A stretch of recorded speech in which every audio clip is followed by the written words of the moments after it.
लोकतंत्र में राजनीतिक पार्टियों द्वारा आपस में बयानबाजी करना तो साधारण है।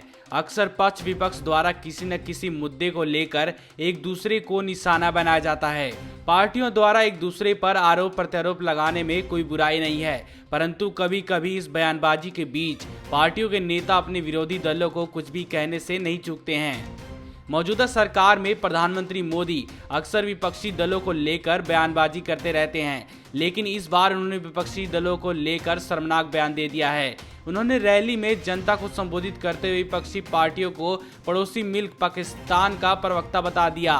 वहीं पाकिस्तान, जिसे प्रधानमंत्री मोदी आतंकवाद का देश बताते हैं, प्रधानमंत्री मोदी द्वारा विपक्षी पार्टियों को लेकर इस प्रकार का बयान देना बिल्कुल भी उचित नहीं है।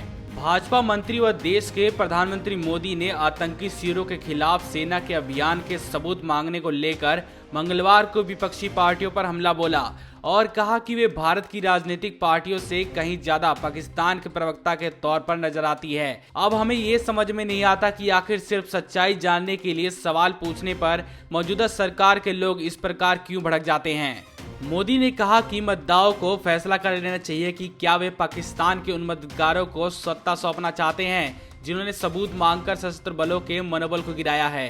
दरअसल लोकसभा चुनाव की घोषणा के बाद बिहार में अपनी पहली रैली में मोदी ने जम्मू कश्मीर में प्रधानमंत्री पद को बहाल किए जाने संबंधी नेशनल कॉन्फ्रेंस के नेता उमर अब्दुल्ला के बयान पर भी निशाना साधा। उन्होंने कहा कि क्या किसी देश में एक से ज्यादा प्रधानमंत्री हो सकते हैं। प्रधानमंत्री मोदी ने आगे कहा, मैं चाहूंगा कि कांग्रेस और राजद, जो महामिलावट गिरोह का हिस्सा है, इस मुद्दे पर अपना रुख साफ करे। मोदी ने विपक्षी पार्टी कांग्रेस पर आरोप लगाते हुए कहा, जब जब देश की सबसे पुरानी पार्टी और उसके सहयोगी सत्ता में आते हैं तब तब शासन उल्टी दिशा में चलने लगता है। मोदी ने आरोप लगाया कि बाबा साहेब भीमराव अंबेडकर की कांग्रेस की तरह किसी अन्य दल ने अनदेखी नहीं की। उन्होंने यह भी दावा किया कि उनके प्रतिनिधि यह झूठ फैला रहे हैं कि यदि भाजपा फिर से सत्ता में आई तो पिछड़े वर्गों का आरक्षण खत्म कर देगी। जमुई लोकसभा सीट से लोक जनशक्ति पार्टी के उम्मीदवार चिराग पासवान के पक्ष में चुनावी रैली को संबोधित करते हुए मोदी ने कहा, जब कांग्रेस और इसके सहयोगी सत्ता में होते हैं तो शासन उल्टी दिशा में चलने लगता है।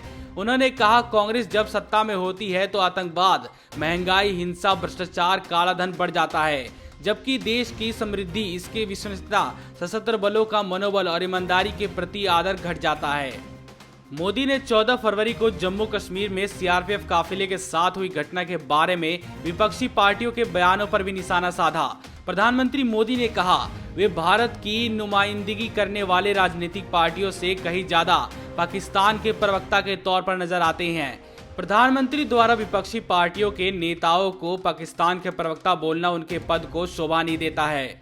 मोदी ने आरक्षण को खत्म करने पर विपक्षी पार्टियों पर निशाना साधते हुए कहा, मोदी को तो छोड़ दें, कोई भी आरक्षण खत्म नहीं कर सकता। हमने समान श्रेणी के आर्थिक रूप से पिछड़े वर्गों के लिए 10% आरक्षण का प्रावधान किया है, लेकिन हमने SC, ST और OBC आरक्षण को कमजोर किए बगैर ऐसा किया। आरक्षण पर मोदी कुछ भी बोल ले, परंतु ये सबको पता है कि मौजूदा सरकार आरक्षण को एक बार में खत्म नहीं करेगी, बल्कि इस प्रकार के कानून और नियम बना दिए जाएंगे जिससे आरक्षण का होना या ना होना समान हो जाएगा। रोस्टर पॉलिसी कुछ इसी प्रकार का उदाहरण है। मौजूदा सरकार विपक्षी पार्टियों पर इस प्रकार के आरोप सिर्फ इसलिए लगा रही है क्योंकि उन्होंने सत्ता से सवाल पूछने की कोशिश की थी।